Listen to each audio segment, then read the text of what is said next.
Fabuleuse French Fab by BFM Business, présenté par Stéphane Soumier. Notre nouveau rendez-vous avec la French Fab, j'espère que vous prenez le pli de nous suivre maintenant tous les soirs. Et puis, de toute façon, si vous ratez des épisodes, ils sont disponibles sur le web, évidemment. Ils sont disponibles sur les réseaux sociaux. Les épisodes de la French Fab, ils sont partout disponibles. Tellement les histoires que nous racontent les industriels, tellement les histoires que vont continuer à nous raconter les industriels sont passionnantes. Partnering Robotics nous accompagne là toute la semaine.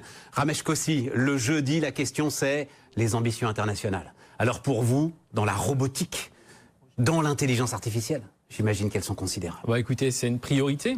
Déjà parce qu'on est une industrie émergente, il faut qu'on aille chercher tous les volumes là où ils se trouvent. Et puis il y a des endroits du monde, comme par exemple Dubaï, où la qualité de l'air, le bien-être, c'est un vrai sujet tout de suite, parce qu'il y a des gros problèmes. On est très heureux d'avoir les premières commandes de Dubaï, et on est en train de travailler sur la construction d'une joint venture.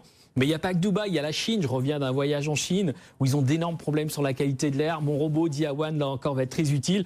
Et on vient de recevoir un prix en Inde, The Most Promising Technology. Voilà, on est super heureux. Donc, et ceux qui nous suivent pas tous les soirs, Diawan, là, le robot de Ramesh Kossi, il se balade partout dans les bureaux, dans l'open space, et il analyse en temps réel la qualité de l'air. Ça à Dubaï, ça à Shanghai, ça à Bangalore.